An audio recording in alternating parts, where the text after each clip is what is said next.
Welcome students, let's start chapter 8 devotional paths and devotion from history. First of all, let's study about the ideas of a supreme god. Before the 7th century, Buddhist, Jain and other faiths in the Indian subcontinent believed that all are equal and all have the right to live and become free. Before the formation of empires, people worshipped different gods and goddesses. But as kingdom grew into empires, the idea that all living things pass through cycle of birth, rebirth and karma became widely accepted. One of the beliefs that developed from the 7th century onwards was the human beings are not equal, not even at birth, and social privileges are for those who are born in a higher caste. Many people did not believe in these ideas and turned to Buddhism and Jainism, where the path to salvation lay through personal effort.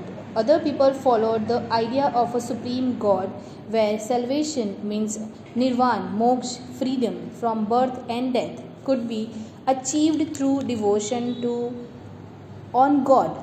And this is advised in the Bhagavad Gita. Shiv, Vishnu and Durga became supreme deities and their myths and legends became a part of Puranic stories. The Purans introduced methods of worship in local cults and said that all devotees could get the blessings of the gods regarding of their castes. Nayanars and Alvars.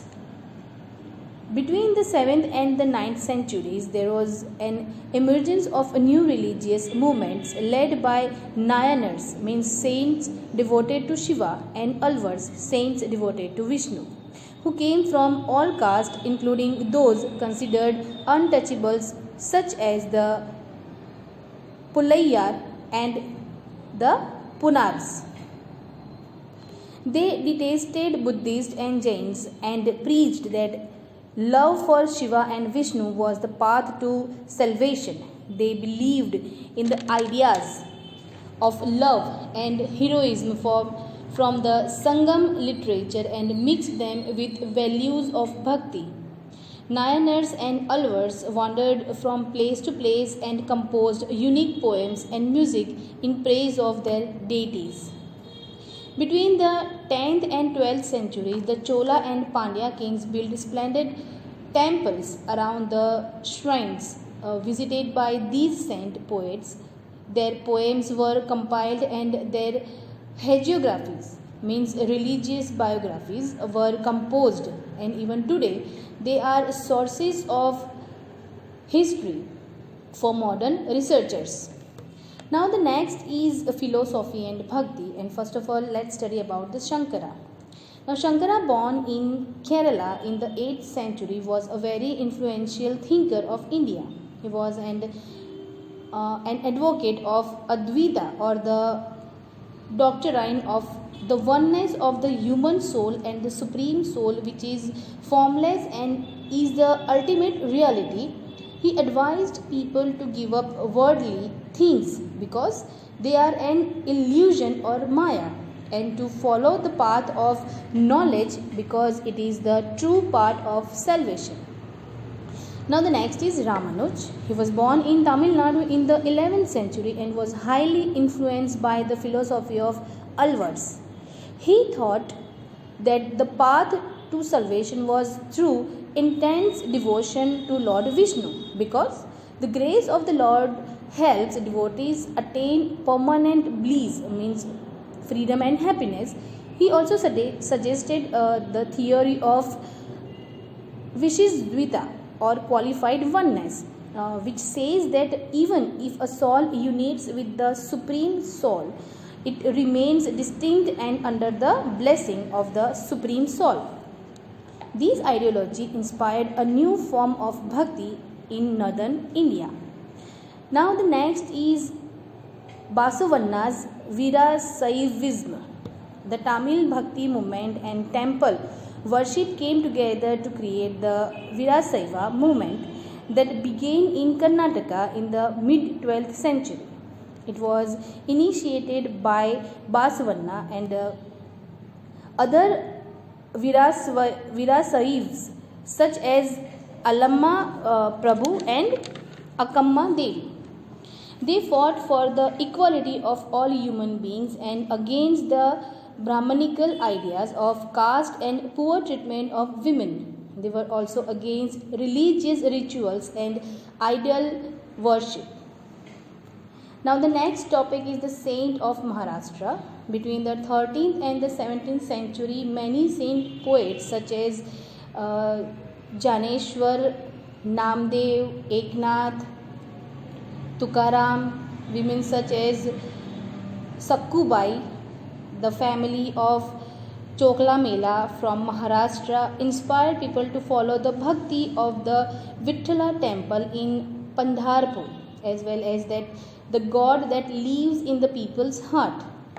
They rejected all kinds of rituals, unnecessary display of piety and discrimination on the basis of caste. They rejected the concept of renouncing the world and preferred to stay with their families and served fellow humans. This was a new form of bhakti where happiness was in sharing the pain of others.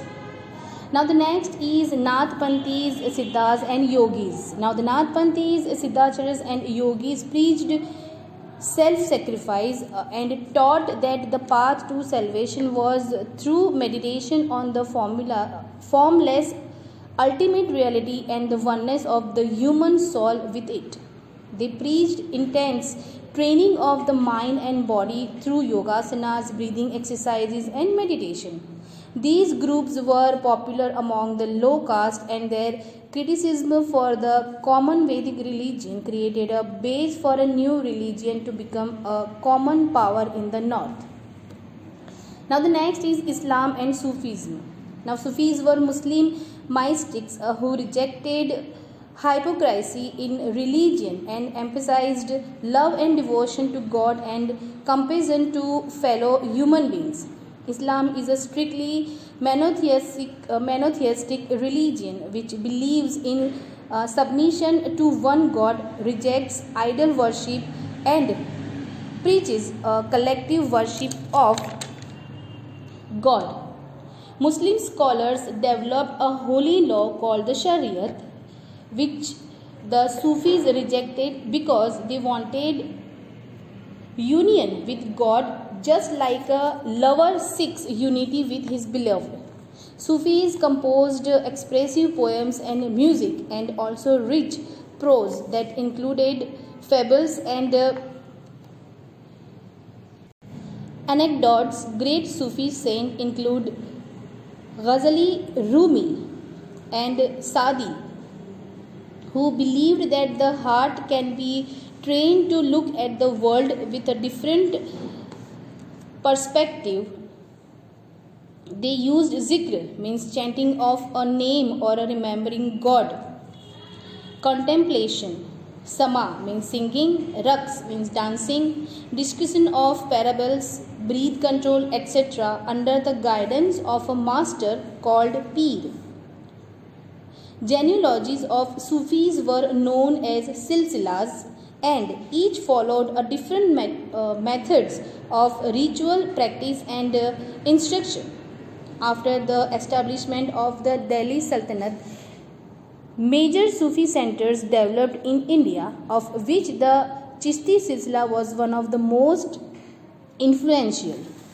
This order has had many thinkers such as Khwaja Moinuddin Chishti of Ajmer, Qutbuddin Bakhtiyar Kaki of Delhi, Baba Farid of Punjab, Khwaja Nizamuddin Aulia of Delhi, Baba Nawaz Gisudaraz of Gulbarga. Sufi masters held assemblies in their KHAQAHS or HOSPICES, where all kinds of devotees came to discuss spiritual matters, solve their worldly problems, or attend music and dance sessions. People mostly associated Sufis with magical powers, so their tombs or dargahs became places of pilgrimage for people of all ages and castes to visit and pay their respect. Now the next topic is new religious movement in the north. Now many different kinds of movement influence each other in North India, and people from different religions and castes thronged to holy places to listen to preachers of new religions. People such as Kabir and Guru Nanak rejected all orthodox religions, but people such as Tulsidas and Surdas accepted existing beliefs and made them accessible to all. Tulsidas accepted God in the form of Rama and composed the Ramcharitmanas in Avdi. This work is important both as a religious book and a literary work.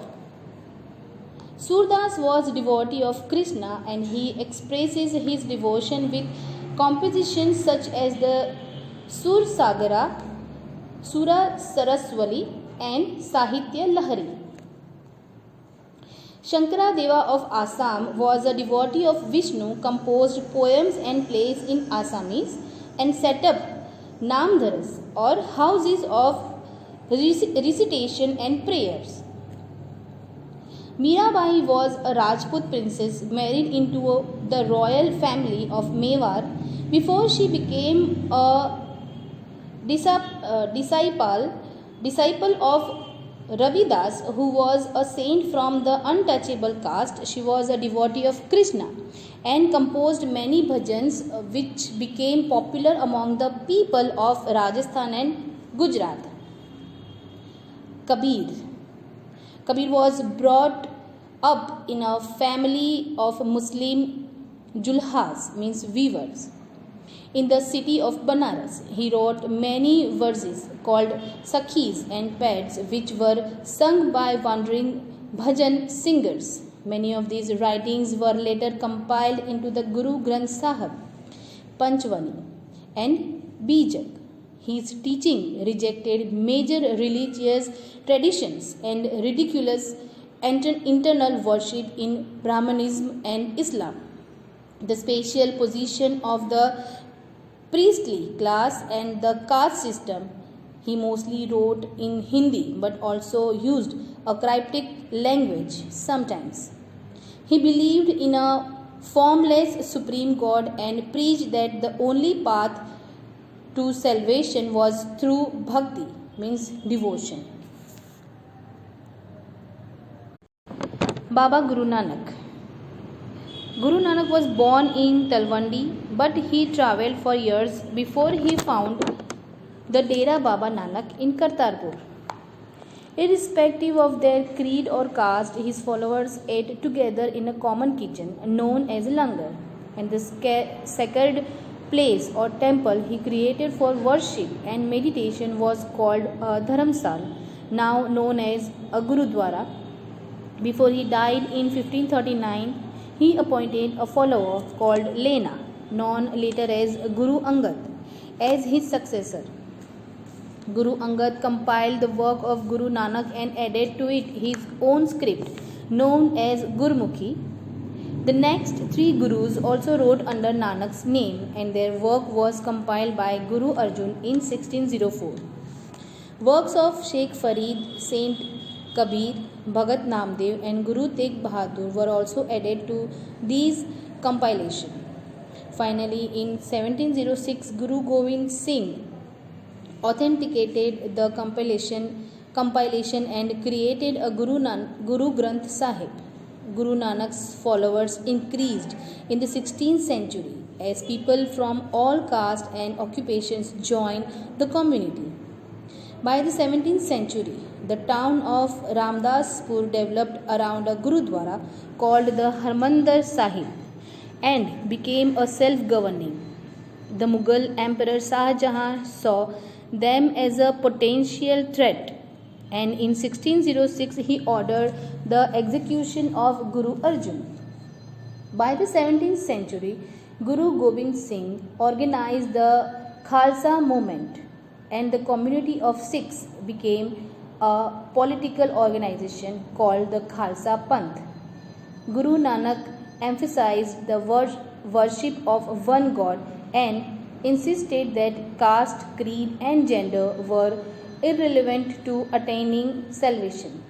According to him, pursuit of an active life, the terms Nam, Dan, and Insan to mean right worship, welfare, and purity of conduct. His ideas today are called Nam, Japna, Kirt Karna, and Van Chakna, which means right belief and worship, honest living, and helping others. So students, here we have covered our all topics. With this, have a nice day. Thank you.